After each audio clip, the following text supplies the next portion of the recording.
Assalamualaikum warahmatullahi wabarakatuh. Masih bersama saya Timur di channel KFDF Magelang.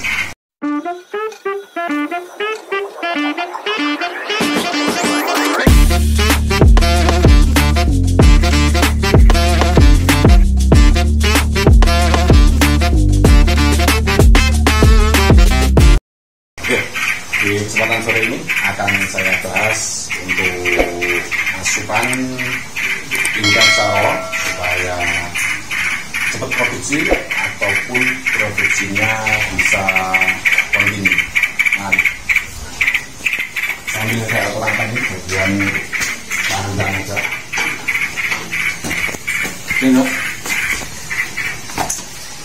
Ini sampel saja. Itu tutup ya. Ini untuk kandang. Nah, untuk pemberian pakan harian cucak rawa itu saya mulainya sekitar pukul 7 pagi ya. Jadi pertama-tama saya ngasih pagi itu ulat Jerman sekitar 6 biji atau 6 ekor lah. 6 ekor ulat Jerman itu saya kasih ke sini. Jadi posisi saat saya ngasih ulat Jerman ini di sini, itu posisi di sini itu sisa makanan pagi hari jam 7 itu for di sini. Ini for sudah habis ya. For di sini, Hongkong di sini. Tapi di pagi hari jam 7 saya itu cuma menambahkan ulat Jerman kecepuk besar nih. Nampan utama ini untuk naruh jangkrik sama Jerman. Jadi saya kasih 6 ekor. Nanti di sekitaran pukul 7, 8, 9, pukul 10 jam 10 pagi lah menjelang siang itu saya naik lagi ke kandang. Saya menambahkan untuk Hongkong sama fur. Jadi untuk asupan makanan di tempat saya itu Hongkong sama fur itu bisa dibilang non-stop. Cuma memang saya ngasihnya itu enggak pernah saya penuhi untuk cepuknya. Jadi posisi saya ngasih itu ya kira-kira, jadi jangan sampai yang bawah karena ketindih, terutama untuk Hongkong mati. Jam 10 tadi saya ngasih tambahan makanan tadi, fur sama ulat Hongkong.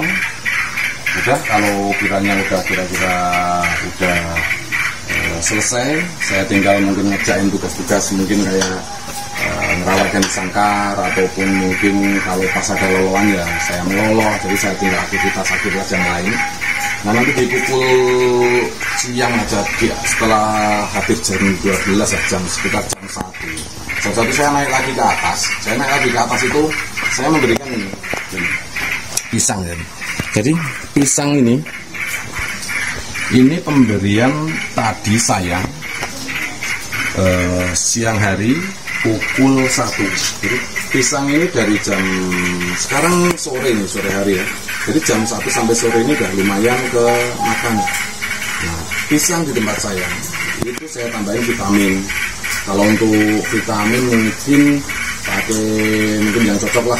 Tapi kalau saya pakai produknya Omzun itu ada VR sama NPA lah, trio nutrisi ya.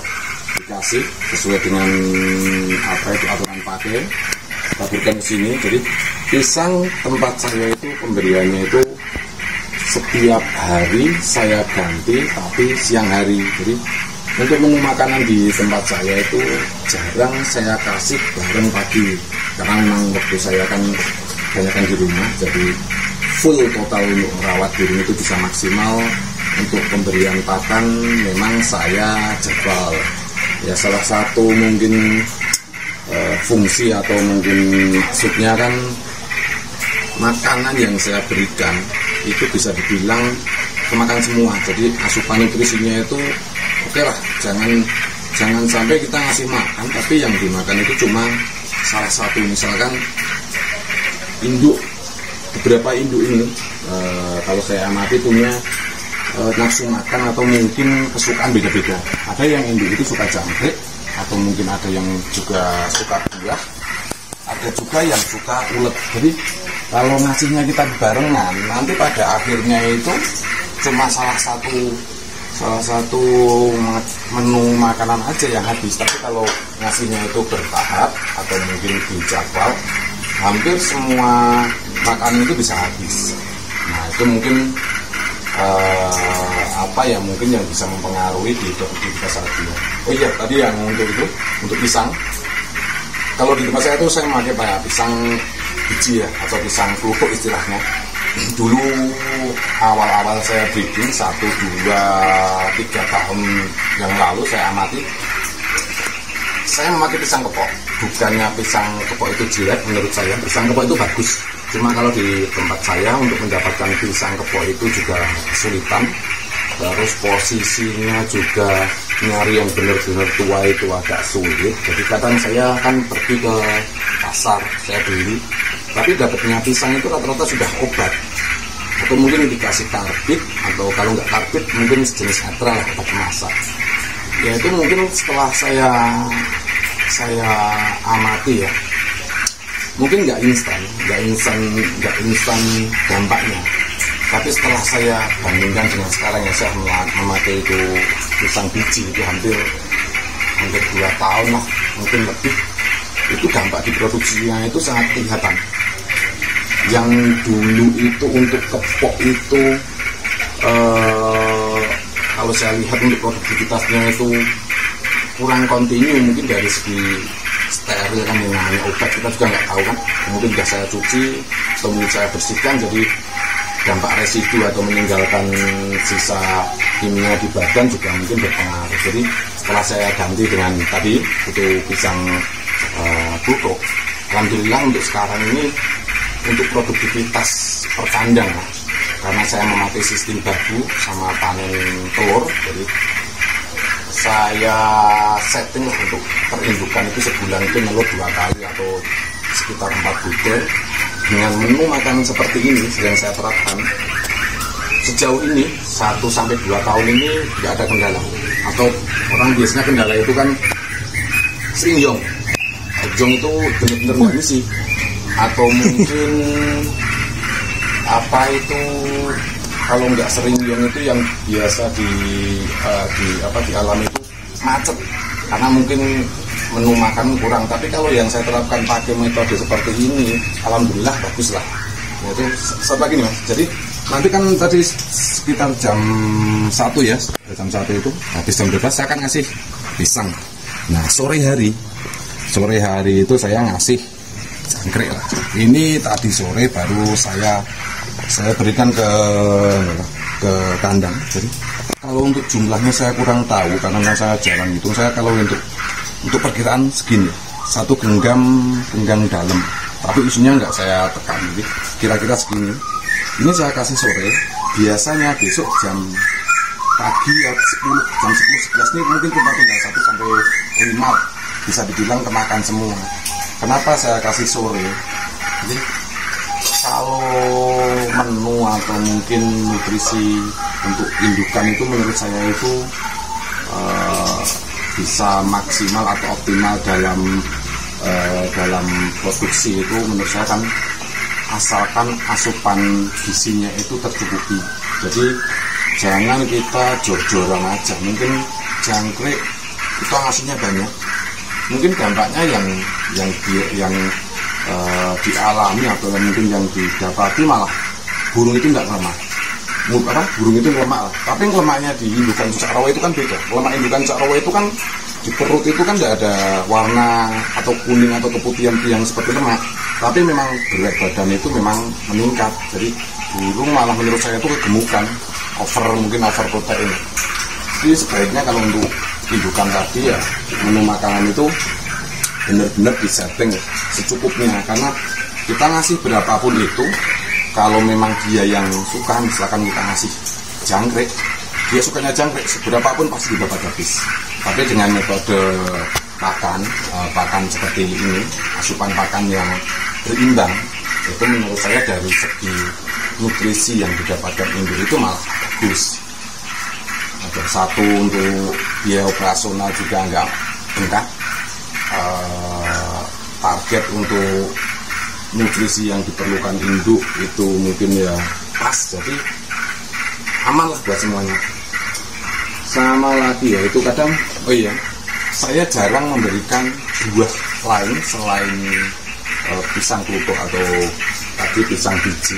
Itu bukan karena atau nanti kurang berimbang atau mungkin kurang variatif lah. Memang ya kalau buah itu sebaiknya bermacam-macam, tapi kalau yang saya terapkan, kalau misalkan saya selang-seling pakai buah macam-macam, nanti proses harian atau jangka panjang itu kita nggak kontinu atau nggak terjadwal seperti itu, takutnya apa? Nah, burung itu dia nggak dapatin asupan atau mungkin nggak terbiasa. Bukan biasanya, jadi biasa ini ada pepaya atau mungkin ada sawo atau temen yang kadang pakai sawo. Kok ini mungkin karena sawo nggak ada, akhirnya nggak dikasih sawo, mungkin takutnya berdampak. Ya mungkin saya pakai settingan yang sederhana aja. Intinya untuk nutrisi tercukupi, atau kita lihat untuk burung itu tercukupi atau enggaknya itu, kalau saya itu di satu mungkin bisa kesehatan burung, kedua gacornya burung, ketiga produktivitasnya burung. Kalau kita amati produktivitas bagus, hasil tas bagus, menurut saya ya udah asupan itu udah cukup. Jangan kita terlalu sering memberikan asupan makanan untuk indukan, itu kita nggak konsisten. Misal gini ya, ada saat tertentu kan jangkrik itu mahal, benar-benar mahal, sampai mungkin hampir 100 ribuan. Karena kita untuk menghemat pakan, udahlah kadang jangkrik nggak dikasih. Nah, hal-hal seperti itu sepele, menurut saya itu juga mempengaruhi di produktivitas indukan. Jadi ngasih makan itu kita cukupnya aja, continue, terus posisi jangan terlalu sering diubah. Karena itu menurut saya akan berdampak di burung. Jadi burung yang belum pernah makan ulet Jerman pun, sama sekali belum pernah makan ulet Jerman, kita kasih 3, 4 atau 6 bisa jadi bulu rontok. Tapi nanti untuk adaptasi jangka panjang, mungkin sekarang lontok lah kita kasih ulet Jerman 6, tapi besok lagi udah kita kasih 6 itu dia udah kuat, udah terbiasa.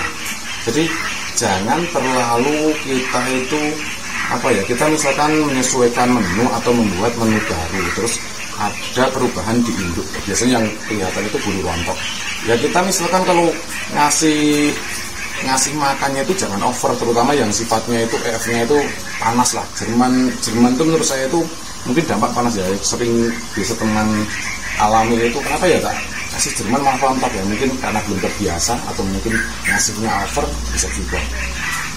Jadi kurang lebih seperti itu sebenarnya ya, nggak terlalu nggak terlalu repot juga lah untuk merawat indukan asal udah terbiasa. Mungkin kita yang agak kebingungan atau kesulitan itu orang yang baru memulai breeding, terus dia dapat masukan dari sini, semuanya diterapkan, akhirnya dia tidak bisa mengevaluasi mana yang kira-kira itu ada dampaknya. Jadi menurut saya kalau kita pemula atau kita belajar breeding, cari mentor, nggak usah jauh-jauh, area aja sekitar, mungkin tempat tinggal di mana, cari yang dekat, biar bisa belajar sama dekat ya, yang dekat kan enak, bisa main, bisa belajar, minta pendampingan, nanti insya Allah untuk kita ngerawatnya itu juga nggak bosan. Jadi kalau semua masukan kita terapkan, yang biasa dialami itu malah bingung, ada kendala permasalahan itu penyebabnya ya, dia agak kesulitan untuk mengurai. Ya untuk rawatan itu, untuk kehati-hatian lebih ke itu tadi. Kalau yang saya itu pisang kepok itu saya tekankan bukannya nggak bagus ya, pisang kepok itu bagus, yang bermasalah itu kalau diobat.